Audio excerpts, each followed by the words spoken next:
देखिए आज हम पढ़ेंगे आपकी कक्षा 8 की प्रश्नावली 2.2 का प्रश्न संख्या 8। प्रश्न संख्या 8 में कहा गया है 3 लगातार पूर्णांकों को बढ़ते क्रम में लेने पर उन्हें 2, 3 तथा 4 से गुणा करने पर योग 74 प्राप्त होता है। तो वे संख्या ज्ञात कीजिए। देखिए प्रश्न है आपका कि 3 लगातार पूर्णांकों को बढ़ते क्रम में लेने पर उनके साथ में क्रमशः 2, 3 तथा 4 से गुणा करने पर योगफल 74 प्राप्त होता है। तो वे संख्या ज्ञात कीजिए या वे पूर्णांक ज्ञात कीजिए। देखिए माना पहला पूर्णांक x, पहला पूर्णांक x है ना, तो दूसरा पूर्णांक क्या होगा क्योंकि क्रमागत बोला गया ना बढ़ते क्रम में लेने पर, तो एक बढ़ा देंगे x प्लस 1 और तीसरा पूर्णांक क्या हो जाएगा x प्लस 2 हो जाएगा। इतनी सी बात समझ में आई? बोलो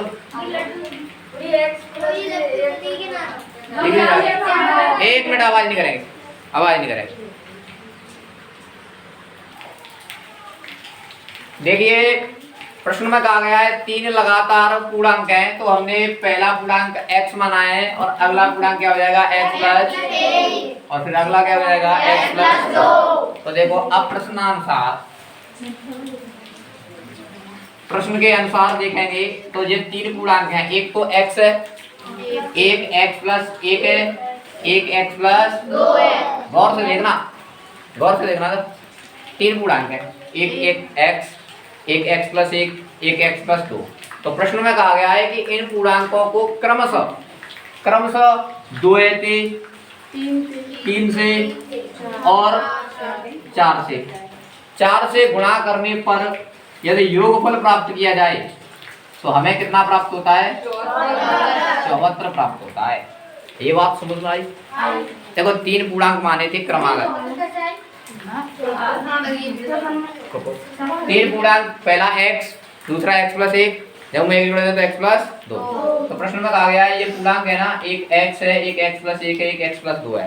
क्रमशः 2 से गुणा करेंगे, 3 से और 4 से, इनको जोड़ के कितना मिलेगा 74। ये बात प्रश्न में कही गई है और आप प्रश्न को सुन करें ध्यान से और एक बार पढ़ लिया करें। समझ में आ गया ना? इतनी सी बात समझ में आ गई? हाँ इधर देखो, तो अब देखो इसको हल करेंगे हम। तो 2x बराबर 2x प्लस 3 का x के साथ में गुणा करेंगे तो 3x, 3 एकम 3, 4 का x से गुणा करें तो 4x, 4 गुनी 8 बराबर 74। ठीक, अब देखो 2x और 3x कितना हो जाएगा 5x और 4x 9x प्लस 8 और 3 11 बराबर 74। ठीक है, अब देखो क्या करना पड़ेगा पक्षांतरण। तो देखो 9x बराबर 74, 11 उधर जाएगा तो क्या हो जाएगा माइनस का। तो 9x बराबर 74 में से 11 जाएगा तो 63 बचेगा और x का 9 के साथ में गुणा हो रहा है, उधर जाके क्या हो जाएगा भाग, 9 का 63। तो x का मान कितना आ गया 7। ठीक है, अब देखेंगे अतः पहला पूर्णांक क्या माना था हमने x का मान 7 और दूसरा पूर्णांक क्या माना था हमने x प्लस 1 माना था। x का मान आया 7 प्लस 1 कितना हो जाएगा 8 और तीसरा पूर्णांक x प्लस 2 माना था। तो x का मान 7 और 2 कितना हो जाएगा 9। एक बार और समझेंगे। ठीक है, देखिए प्रश्न में कहा गया था 3 लगातार बढ़ते हुए पूर्णांकों को लेने पर उन्हें क्रमशः 2, 3 तथा 4 से गुणा करने पर योगफल 74 प्राप्त होता है। तो उन पूर्णांकों को ज्ञात कीजिए। तो मैंने माना पहला पूर्णांक x और दूसरा क्या हो जाएगा x प्लस 1, तीसरा क्या हो जाएगा x प्लस 2। ये पूर्णांक लिए x x plus 1 x plus 2। फिर प्रश्न में कहा गया है कि इनको क्रमशः 2 यानी कि 2 पहले का 2 से करेंगे, फिर 3 का, फिर 4 का गुणा करेंगे और योगफल करेंगे तो कितना मिलेगा 2x बराबर 3 का अंदर गुणा करेंगे तो 3x और 3 एकम 3, 4 का x से गुणा करोगे 4x, 4 दूनी 8 बराबर 74, 3 और 2 5x, 5x और 4x कितना हो जाएगा 9x, 3 और 8 11 बराबर 74। पक्षांतर किया 11 इधर आएगा तो माइनस का हो जाएगा, 74 में से 11 बचेगा कितना बचेगा 63, x का 9 के साथ में गुणा है इधर आके क्या हो जाएगा 7 नाम। पहला पूर्णांक x माना था हमने, x का मान आ गया 7 और दूसरा माना था x प्लस 1, x का मान 7, 7 और 1 तीसरा पूर्णांक x प्लस 2, x का मान 7 और 2 9। बात समझ में आई? अच्छा अभी आप अपने उत्तर की जांच करेंगे। देखो क्या आया है उत्तर 7, 8 और 9 आया है। देखो उत्तर की जांच प्रश्न में नहीं करनी है, अपनी संतुष्टि के लिए करनी है कि हमारा प्रश्न सही है या नहीं है। तो देखो भाई 7, 8 और 9 आया है, तो प्रश्न में कहा गया है इनको क्रमशः द्वैती और तीनते और चारते गुणा करके जोड़ेंगे तो कितना मिलेगा 74। देखो 7 दूनी 38, 24 और 9 चौको 36 है। हाँ 9 चौक 36। देखो भाई 6 4 10, 10 और 4 14 की 4 हासिल 1, 3 और 2 5, 5 1 6 1 7, योगफल कितना आ रहा है 74। ठीक है, तो हमारा उत्तर सही है इस प्रकार से, है ना। लिखो, आवाज नहीं करेंगे और सभी विद्यार्थी लिखो, ये आप करके देख लेंगे तो हो जाएगा क्लियर कि हमारा प्रश्न सही है।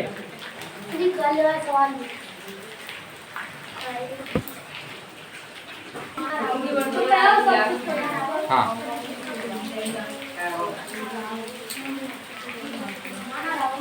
प्रश्न संख्या 9। हाँ प्रश्न संख्या 9 में बताया गया है कि राहुल तथा हारून की वर्तमान आयु का अनुपात 5:7 है। 5:7 है। 4 वर्ष बाद इनकी आयु का योग कितना हो जाएगा 56 हो जाएगा, है ना। तो उनकी वर्तमान आयु ज्ञात कीजिए।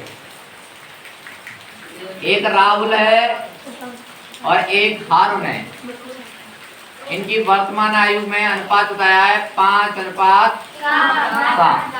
ठीक है, राहुल तथा हारून की वर्तमान आयु का अनुपात 5:7। और मैंने कई सवाल कराए हैं और सभी में कहा है अनुपात को x के साथ में मान लेते हैं। ठीक है, तो देखो माना राहुल की वर्तमान आयु, राहुल की वर्तमान आयु कितनी हो जाएगी 5x तथा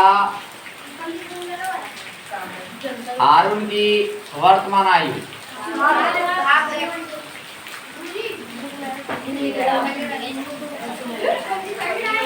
हारून की वर्तमान आयु 7 है।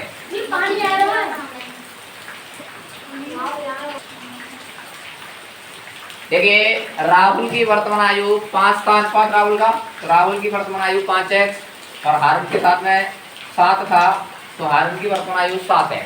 अब कहा गया है 4 वर्ष बाद इनकी आयु का योग 56 हो जाएगा। तो देखो ये तो वर्तमान का मतलब आज की आयु मानी है ना। तो देखो 4 वर्ष बाद राहुल की आयु, तो देखो राहुल आज कितने साल का है 5x का, 4 साल बाद क्या होगा 4 बढ़ जाएगा। तो पहले की बात किया जाएगी तो 4 क्या हो जाएगी कम हो जाएगी। अच्छा कौन है नहीं जुड़ेगा, चर और अचर राशि एक साथ नहीं जुड़ पाएंगे, है ना। 5x + 4 ही लिखा रहेगा, ये ध्यान रखना। तो 4 वर्ष बाद हारून की वर्तमान आयु, हारून की आयु, तो आज की तारीख में हारून की आयु कितनी है 7x, तो 4 साल बाद क्या होगा 4। देखो बाद कहे तो 4 जुड़ दो और पहले कहे तो 4 क्या कर देंगे हटा देंगे। समझ में आ गया। आज तुम 10 साल के हो, अगले 4 साल बाद कितने हो जाओगे 14 हो जाओगे, जुड़ा। और ये बोलेगा आज तुम 10 साल के हैं तो 4 साल पहले कितने साल के थे 6 के, है ना। क्या कर दिया कम, पहले के लिए कम कर देंगे और बाद के लिए जोड़ देंगे। तो देखो प्रश्नानुसार प्रश्न में कहा गया है कि 4 वर्ष बाद उनकी आयु होगी, उनका योग कितना हो जाएगा 56। ये 4 साल बाद वाली जो आयु है इनका योग करोगे तो कितना मिलेगा आपको 56 मिलेगा। तो देखो 7 और 5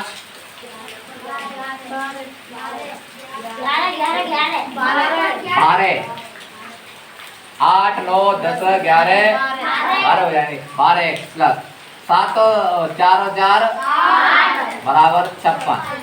ठीक है, देखो 12x बराबर 56, ये 8 उधर जाएगा तो क्या हो जाएगा माइनस का। तो 12x बराबर कितना बचेगा यहाँ से 48।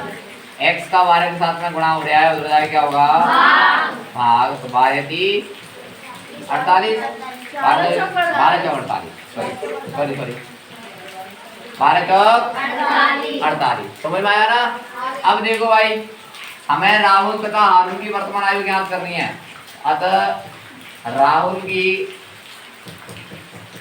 वर्तमान आयु कितनी मानी थी हमने वर्तमान आयु 5x। x की जगह 4 रखेंगे तो 4 पंजे, तो राहुल की आयु हो जाएगी 20 वर्ष। और हारून की वर्तमान आयु कितनी मानी थी 7x। x की जगह रखेंगे 4 तो संचौक 28 वर्ष। समझ में आया या नहीं आया? नहीं आया? एक बार और देखेंगे, क्लियर हो जाना चाहिए, है ना। इधर देखो, हाँ प्रश्न में कहा गया है राहुल तथा हारून की वर्तमान आयु का अनुपात 5:7 है। राहुल और हारून की वर्तमान आयु का अनुपात कितना 5:7। तो राहुल की वर्तमान आयु हमने मानी है 5, कितनी मान लेंगे 5x, और हारून की कितनी हो जाएगी 7x। बात की जा रही है 4 वर्ष बाद राहुल की आयु। आज राहुल 5x का है, 4 साल बाद 4 और जुड़ जाएगी। ऐसे ही 4 वर्ष बाद हारून की आयु 7x, आज की तारीख में कितनी है 7x, 4 साल बाद क्या होगा 4 और जुड़ जाएगी। तो 4 वर्ष बाद जो आबादी आयु है ना, उसका योग कितना होगा 56। ये और ये इन दोनों का योग 56 होगा। तो 5 और 7 12x, 4 और 4 8 हो जाएगा। 8 प्लस का इधर आएगा तो माइनस हो जाएगा। 56 में से 8 जाएगा तो बचेगा 48। और हम देख पा रहे हैं कि 12 का x के साथ में गुणा हो रहा है, उधर आके क्या होगा भाग। तो 12 चौको 48। तो अतः राहुल की वर्तमान आयु हमने 5x मानी थी, तो x का मान कितना आया है 4, तो 4 पंजे 20। और हारून की वर्तमान आयु 7x मानी थी, तो x का मान आया है 4, तो पंचों को 28। अच्छा, आपने उत्तर की जांच करें। देखो क्या कहा गया है 4 वर्ष बाद इनकी आयु का योग 56 हो जाएगा। देखो राहुल की वर्तमान आयु कितनी आई है 20, 4 वर्ष बाद कितना हो जाएगा जी 24 का। और हारून की वर्तमान आयु कितनी आई है 28, 4 वर्ष बाद कितने का हो जाएगा जी 32 का। जोड़ेंगे तो 4 और 2 6, 3 और 5 कितना हो गया भरा है ना। उत्तर सही है, लिख लें।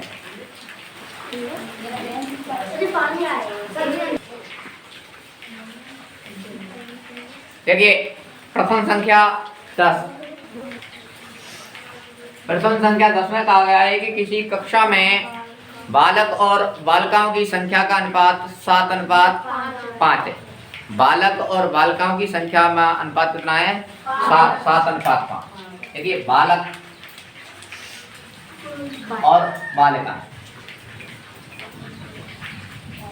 इनकी संख्या में जो अनुपात है वो 5:7, अच्छा 7:5 है। ठीक है, समझ में आ गया।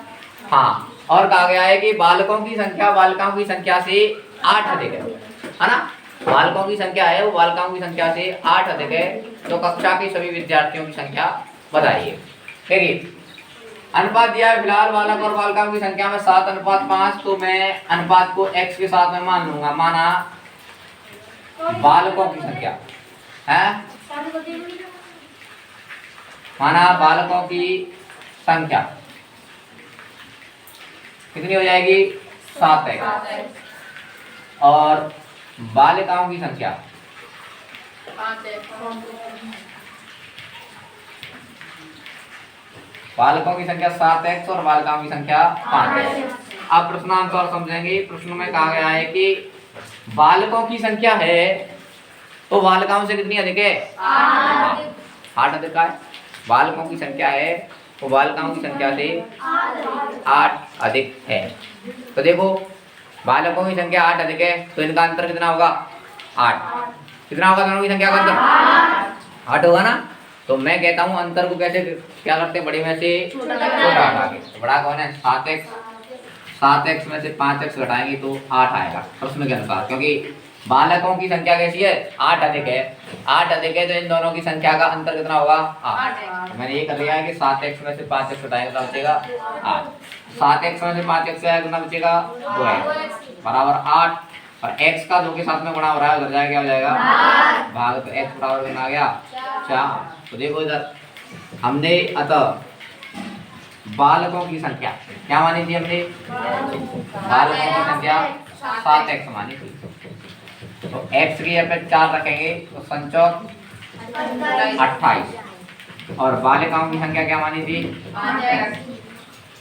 की संख्या मानी थी मैंने 5x, तो x की यहाँ पे 4 रखें तो पंचौक 20 हो जाएगा। अच्छा पूछा गया है कक्षा में कुल विद्यार्थी, देखो कुल विद्यार्थी कितने हो जाएंगे, बालक और बालिकाओं की संख्या क्या हो जाएगी 28 प्लस 30 कितना हो जाएगा 48। समझ में आया या नहीं आया, एक बार और समझें ताकि डाउट कोई नहीं रहना चाहिए आपका। कहा गया है प्रश्न में कि बालक और बालिकाओं की संख्या का अनुपात 7:5 है, तो बालकों की संख्या कितनी हो जाएगी 7x और बालिकाओं की संख्या 5x, और प्रश्न में कहा गया है कि बालकों की संख्या बालिकाओं की संख्या से 8 अधिक है, 8 अधिक बालकों की संख्या है, तो मैं कहूंगा कि इनमें अंतर कितने का होगा 8 का, तो इन दोनों को घटाएंगे तो कितना आएगा 8, तो अंतर को घटाते हैं 7x में से 5x जाएगा तो 8 बचेगा, ये करना है। अब हकीकत में करेंगे इसको हल, तो 7x में से 5x जाएगा 2x बचेगा बराबर 8, और x का 2 के साथ में गुणा हो रहा है हो जाएगा क्या हो जाएगा 8 में 2 का भाग 2 कितना जाएगा 4। अतः बालकों की संख्या कितनी है 7x, x का मान 4 रखेंगे क्योंकि 4 आया है तो पंचौक 28, और बालिकाओं की संख्या 5x, तो x का मान 4 आया है पंचौक 20। अतः कुल विद्यार्थी ये 28 आए हैं और ये कितने आए हैं 20, 28 और 20 कितना हो जाएगा 48। बोल समझ में आया, देखो